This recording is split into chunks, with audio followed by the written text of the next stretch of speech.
about learning disabilities in children. Simply put, learning disabilities are the roadblocks faced by a few children during the process of formal learning. For example, when a child enters school and if the teachers and parents both observe that the child is struggling with numbers, maths, with writing, reading and language, then we can assume that the child may have some level of learning disabilities. Now, first of all, let us differentiate between learning disabilities and learning handicaps. Learning handicaps occur in children who are suffering from some kind of physical ailments which are stopping or which are creating a problem in their learning. For example, if some children are unable to hear what is being said in the class, or some children are unable to see what is shown on the blackboards or on the notice boards or the display boards. If the children are having such basic physical issues, then it is a learning handicap and it has got nothing to do with learning disabilities. Now, learning disabilities are basically of three major types. First is dyscalculia. In dyscalculia, obviously children have difficulty in calculating or dealing with numbers. In dysgraphia, children have issues with handwriting. Now, some children write their script in such a way that it is illegible. Teachers and even parents, sometimes the child himself or herself is not able to understand what he or she has written in his notebook. So, this is dysgraphia. And the third type is dyslexia, yes, which includes roadblocks in languages. Writing, reading, spelling and mirror imaging. These are the four major types of dyslexic disorders that children face. Now, let us assume that a child has some amount of learning disabilities. What to do? Should a parent panic? Should a parent think that because the child has learning disabilities, his IQ is low? No. No, surely not. Because if a child is doing all the things which are not related to formal learning in a normal way. For example, if a child is getting ready on his own, the child is very comfortable in speaking to everybody, the child follows instructions and generally goes through his daily activities like playing with other children, interacting with others, everything normally, then obviously the child does not have any IQ level issues. The issues are just related to his learning disabilities. Now, friends, there are also non-verbal types of learning disabilities.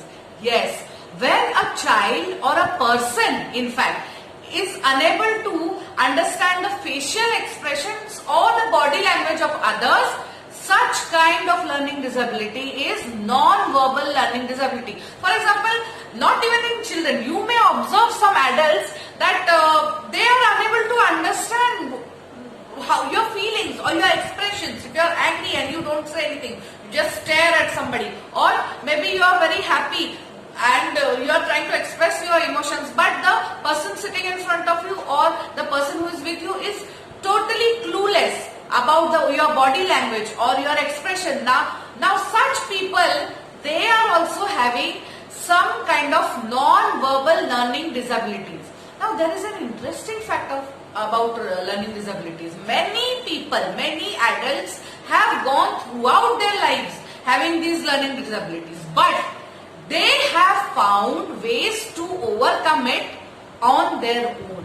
For example, now first and foremost point about dealing with learning disabilities is that please instill confidence in your children. If you find or you observe or the teachers have told you that your child may have some kind of learning disability where formal learning is concerned, please do not try and pull down the confidence of the child. Please try to make him understand, make her understand that it is not his or his fault, her fault, and these kind of learning disabilities can be dealt with.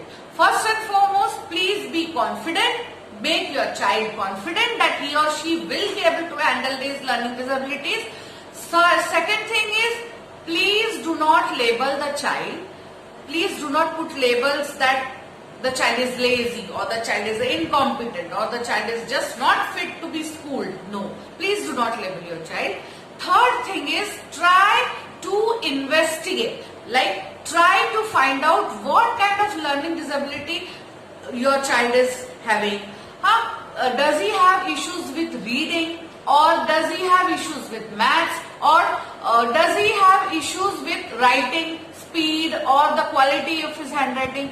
Try to find out and try to research also the methods in which you can help the child. Discuss it with your teachers, discuss it with your partners, discuss it with people who understand such issues like counselors. You can take help of counselors on each and every problem that your child faces. Now, one more important point is about learning disabilities is that you need to identify what kind of a learner is your child. Okay, there are different kinds of learners around us, friends. First type of learning is visual learning. Now, some children learn through pictures, graphs, diagrams, and anything that is visually present in his or her eyesight, they just catch it. For example, spellings also. You can make charts, flow charts, then your basic diagrams, you can show them CDs about learning stuff. So, visual learners learn through their vision, through their eyesight. Okay, so graphs, pictures, then your spellings which are prominently displayed, charts, all these things help in visual learners. Children who learn more quickly visually. Second are kinesthetic learners. Kinesthetic learners are the learners who learn through hands-on methods. For example, if some children learn by doing stuff, if you want to display some math problem, then you use small pencils or crayons or any other objects and demonstrate it to the child will understand it more. For example, science or life sciences or biology. If you make the child handle these plants, or you can make the child actually do a project on it, then they will learn more quickly. Okay, and third type of learners are auditory learners. Now, auditory learners, they listen and learn music, then obviously what the teacher is saying, and other auditory methods by which you can make the child learn. If you make the child sit calmly and you read out to him and the child understands and picks it up quickly, then obviously your child is a auditory learner. Now, all these things are laid aside. What needs to be done if your child has been identified with learning disabilities? First of all, instilling confidence in the child.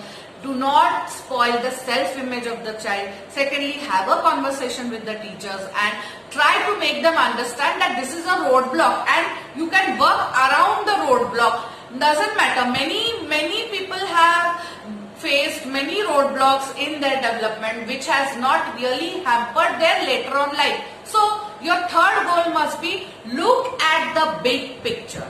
What do you want from the child? You want your child to be developed into an individual who is very confident and who is self-dependent. Now, for us to make our children self-dependent, we need to look at the big picture. We need to understand that formal education, yes, it is extremely important, but what is more important is making the child self-dependent. Thirdly, how can you do it? By identifying courses that you can make the child undergo when he is undergoing through formal learning. For example, vocational courses, vocational trainings like bakery and candle making and something to do with tailoring or fashion designing. All these things can be done, along with the formal learning, so that the child is confident that yes, my big picture is I need to be self-dependent, I need to be a confident individual, and I need to work around my roadblock in learning.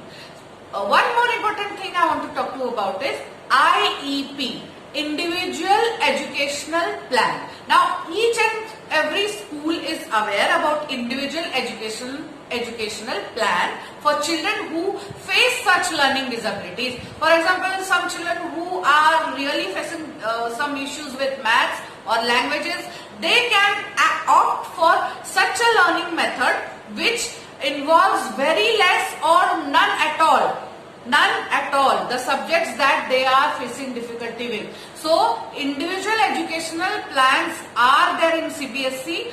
Please contact your schools, and also in other boards also we are having individual educational plans. Please contact your school authorities and get to know what these plans are, so that your child may not have to go through the subjects that he or she is having difficulty with. Now, as I repeated myself, please, life goals are more important than just educational goals when we are talking about learning disability children. Because what happens is, for example, if a person is going through lots of issues with maths and the person is just not able to deal with it, then generally what parents do, they bombard him or her and they try to send him to 10 classes. Attend this class, attend that class, and your maths will improve. You need to improve your maths. Learn tables, do this, do that, and the child is really confused because the child is not really able to understand anything, and he is totally confused and he is totally depressed because he is having an issue with maths, but his parents are forcing him to learn something which he cannot do. So, for such parents and for such children, there are individual educational plans which can be adapted according to your needs, and you please make sure that your child and you are aware about these plans, so that your child need not go through the torturous process of undergoing formal learning for which he or she is not really ready. One more thing is that please be a good listener. Please listen to your child. When your child is saying that he is not able to understand the language properly, or when your child is saying that English or Hindi or whatever, whichever language is just not for him, listen to him. For example, a few years back, I had a child in our school who used to understand all the subjects like social studies and science and maths in Hindi. Hindi was his mother tongue and he was able to understand the concept. So his concepts were clear. He could understand everything but only in Hindi. Now, the sad part was that he had to express himself in exams in English. Now, English he just could not deal with, could not cope with, and he used to fail in subjects again and again, and this led to such a level of frustration that he refused to come to school. Now the parents then they were called to the school and everybody had a chat, and we came to the conclusion that the child is bright, he understands all the concepts, he is able to understand, but he is not able to express himself in the language that the school is using. So then the parents took a very good decision and they changed his medium from English medium to Hindi medium, and now the child is flourishing because his basic concepts were clear. He could understand what is going on. The only problem was that he could not express himself in the language that was used by the school, and that is English. So my friends, in concluding this video, I want to request that if you observe that your child is going through some roadblocks in learning, please do not ignore him. First of all, listen to him. Secondly, discuss with his teachers. Thirdly, you try to identify what kind of a learner he is. Is he a visual learner, an auditory learner, or a kinesthetic learner? Then what you should do is go for individual educational plans which are available in all the schools, and remember the big picture. And what is the big picture? Not only formal education but self-dependence in life. A child or an adult who is self-dependent, who is confident, will find a way through his or her roadblock somehow. So please instill confidence in your child, and if you think you need help dealing with learning disabilities in your children, kindly email me, contact me. I will surely help you. Thank you very much, and thank you for listening so patiently to my video. Thank you so much. Bye-bye. Also watch my previous video and subscribe to my channel by pressing my logo. Thank you.